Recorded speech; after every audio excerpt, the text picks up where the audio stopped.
Assalamualaikum warahmatullahi wabarakatuh. Perkenalkan, saya Anam Fidatul Afifah dari Prodi Pendidikan Ekonomi 4B Universitas Bhinneka PGRI Tulungagung. Di sini saya akan menjelaskan terkait dengan perilaku organisasi. Sebelumnya, berkenaan saya di sini untuk memenuhi tugas pengganti UAS dengan dosen pengampu Bu Tutut Suryaningsih STMM. Pokok pembahasan yang akan saya terangkan di sini ialah yang pertama, konsep perilaku organisasi. Yang kedua, perkembangan teori organisasi. Yang ketiga, dasar-dasar perilaku individu. Yang keempat, nilai-nilai yang ada pada manusia. Yang kelima, sikap dan kepuasan kerja. Yang keenam, persepsi dan pengambilan keputusan. Yang ketujuh, motivasi. Yang kedelapan, penerapan motivasi. Yang kesembilan, perilaku kelompok. Dan yang ke-10, tim kerja. Yang pertama, konsep perilaku organisasi.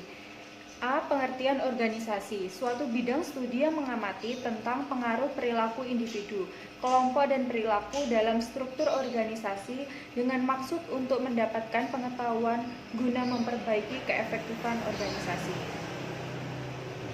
Yang B. Faktor-faktor yang mempengaruhi perilaku organisasi, diantaranya peningkatan produktivitas, pengurangan kemangkiran, penurunan turnover, peningkatan kepuasan kerja.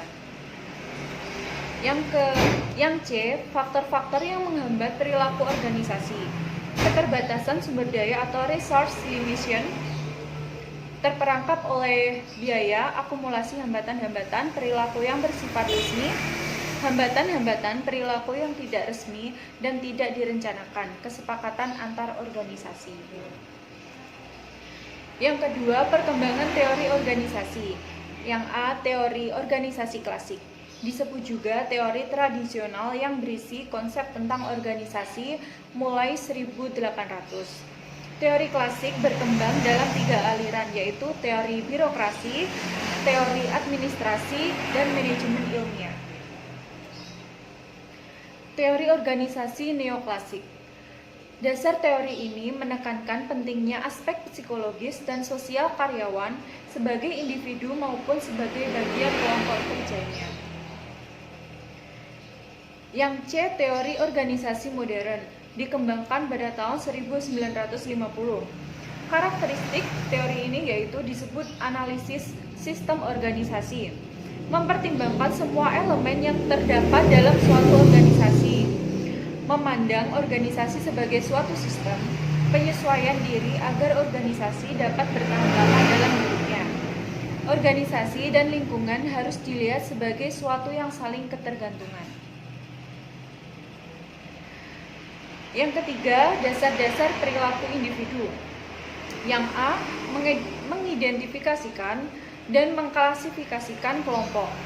Kelompok didefinisikan sebagai 2 individu atau lebih yang berinteraksi dan saling bergantung, bergabung untuk mencapai tujuan tertentu. Terdapat 2 kelompok, yaitu kelompok informal dan kelompok formal. Yang B, tahap-tahap perkembangan kelompok. Model 5 tahap yaitu pembentukan, timbulnya konflik, normalisasi, hasil berupa kinerja, dan pembubaran. Sebuah model alternatif bagi kelompok sementara dengan tenggang waktu. Yang C, hal-hal mengenai kelompok, peran, norma, status, ukuran, dan kekohesifan. Peran yaitu seseorang yang menempati posisi tertentu dalam sebuah unit. Norma, standar-standar yang dapat diterima atas perilaku yang dianut bersama oleh anggota kelompok. Status, posisi yang didefinisikan secara sosial yang diberikan pada kelompok. Ukuran dari sebuah kelompok mempengaruhi perilaku kelompok secara keseluruhan. Kekohesifan, tingkat di mana anggota saling tertarik dan termotivasi untuk tinggal dalam kelompok tersebut. Yang D, pengambilan keputusan kelompok. Kelompok versus individual. Kelompok dapat menghasilkan informasi dan pengetahuan yang lebih lengkap. Keputusan kelompok biasanya lebih akurat dibandingkan individu. Pemikiran kelompok dapat dan pergeseran kelompok, suatu fenomena yang menunjukkan norma konsensus melampaui penilaian atas sejumlah tindakan yang lebih realistis. Teknik pengambilan keputusan kelompok paling umum terjadi pada kelompok biasa, di mana para anggota bertatap muka. Yang pembentukan tim kerja. Alasan tim menjadi populer, bekerja lebih baik, fleksibel dan responsif, cakap untuk berkumpul, mendemokrasikan organisasi mereka. Jenis-jenis tim penyelesai masalah, tim kerja yang mengelola diri sendiri, tim lintas fungsional, dan tim virtual. Menciptakan tim kreatif, ada 4 komponen, yaitu konteks, komposisi, rancangan kerja mencangkup otonomi dan kebebasan proses. Mengubah individu menjadi pemain tim melalui seleksi, pelatihan, dan penghargaan. Tim dan kualitas manajemen, perbaikan proses, dan keterlibatan karyawan merupakan suatu hal yang sangat penting dalam perbaikan proses. Yang keempat, nilai-nilai yang ada pada manusia. Individual yang beragam kepribadian dan nilai-nilai menunjukkan perilaku yang berbeda terhadap apa yang hendak dicapai dan bagaimana mencapainya. Struktur kepribadian digambarkan dengan mengidentifikasi dan menamai karakteristik yang menetap pada individu. Yang kelima, sikap dan kepuasan kerja. Kepuasan kerja merupakan sikap atau perasaan seseorang terhadap suatu pekerjaan. Berarti kepuasan kerja seorang tergantung pada bagaimana penilaian individu yang bersangkutan terhadap pekerjaannya. Yang keenam, persepsi dan pengambilan keputusan. Yang A, persepsi, suatu proses di mana seseorang melakukan pemilihan, penerimaan, pengorganisasian, dan penginterpretasian atas informasi yang diterimanya dari lingkungan. Faktor yang mempengaruhi persepsi yaitu perilaku persepsi, target, situasi. Penerapan persepsi dalam organisasi diantaranya wawancara karyawan, penghargaan kinerja, evaluasi kerja, kesetiaan karyawan, pembentukan profil. Yang B, pengambilan keputusan merupakan suatu proses pemilihan alternatif terbaik dari berbagai alternatif secara sistematis untuk ditindaklanjuti sebagai suatu cara pemecahan masalah. Proses pengambilan keputusan dalam model rasional, tetapkan masalah, mengidentifikasikan kriteria keputusan, mengalokasikan bobot pada kriteria, kembangkan alternatif, evaluasi alternatif, pilihlah alternatif terbaik. Model asumsi, kejelasan masalah, pilihan-pilihan diketahui, pilihan yang jelas, pilihan yang konstan, tidak ada batasan waktu atau biaya, pelunasan maksimum. Yang ketujuh, motivasi. Motivasi adalah keseluruhan proses pemberian motivasi bekerja kepada bawahan sedemikian rupa sehingga mereka mau bekerja dengan ikhlas demi tercapainya tujuan organisasi dengan efisien dan ekonomis. Pentingnya motivasi dalam organisasi. Motivasi organisasi adalah suatu keahlian dalam mengarahkan pegawai dan organisasi agar mau bekerja.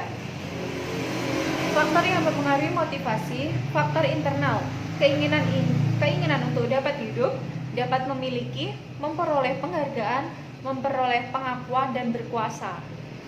Faktor eksternal, kondisi lingkungan, kompensasi yang memadai, supervise yang baik, adanya jaminan pekerjaan, status dan tanggung jawab, pengaturan fleksibel. Yang kedelapan, penerapan motivasi. Yang A, motivasi prestasi, dorongan dalam diri individu untuk mengatasi segala macam tantangan dan hambatan dalam upaya mencapai tujuan. Yang B, motivasi afiliasi, yaitu dorongan untuk berhubungan dengan orang-orang atas dasar sosial. Yang C, motivasi kompensasi, yaitu dorongan untuk mencapai keunggulan kerja, meningkatkan keterampilan pemecahan masalah, dan berusaha keras untuk inovatif. Yang D, motivasi kekuasaan, yaitu dorongan untuk mempengaruhi orang-orang, mengubah situasi dan cenderung bertingkah laku otoriter. Yang kesembilan, perilaku kelompok. Yang A, pengertian daya tarik antar orang atau hubungan interpersonal adalah hubungan yang terdiri dari dua orang atau lebih yang saling tergantung satu sama lain dan menggunakan pola interaksi yang konsisten. Yang B, model daya tarik antar pribadi. Berdasarkan teori dari Coleman dan Hammond, ada 4 teori atau model hubungan interpersonal, yaitu model pertukaran sosial, model peranan, model permainan, model interaksional. Yang C, kepanitiaan dalam organisasi adalah institusi ad hoc yang berfungsi sebagai pelaksana kebijakan organisasi dalam upaya melaksanakan suatu program kerja dan bertanggung jawab kepada seluruh pengurus organisasi. Terdiri atas personalia kepanitiaan, panitia pengarah, panitia pelaksana, tugas-tugas bidang, mekanisme kerja. Panitia bekerja untuk mengoptimalkan sumber daya organisasi yang ditunjukkan pada kegiatan-kegiatan diarahkan pada penciptaan iklim yang kondusif dalam pelaksanaan kegiatan.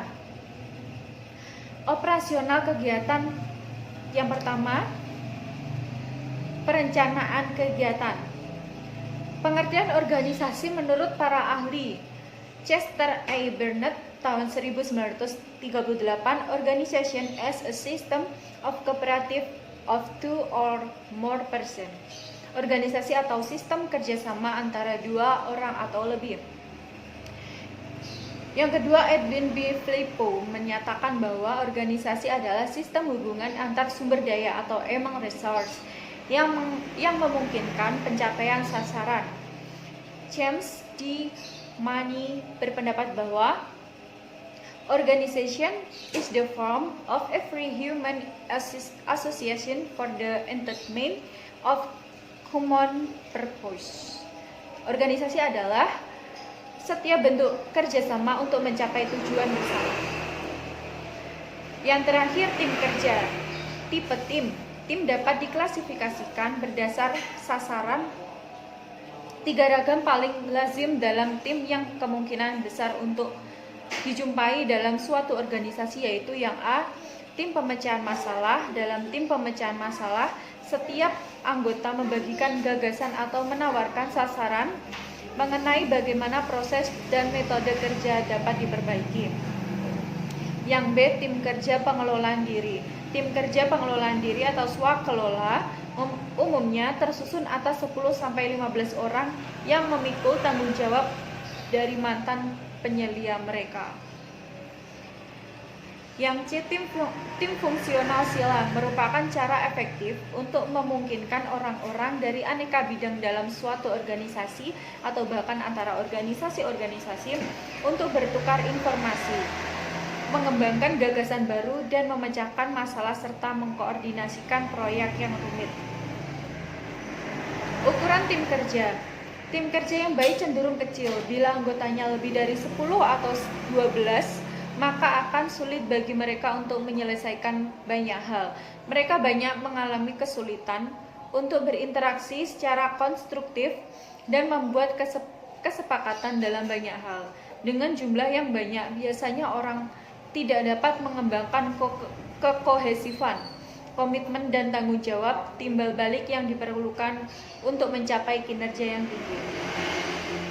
Karakteristik tim yang sukses: mempunyai komitmen terhadap tujuan bersama, menegakkan tujuan spesifik, kepemimpinan dan struktur, menghindari kemalasan sosial dan tanggung jawab, evaluasi kinerja dan sistem ganjaran yang benar, mengembangkan kepercayaan timbal balik yang tinggi.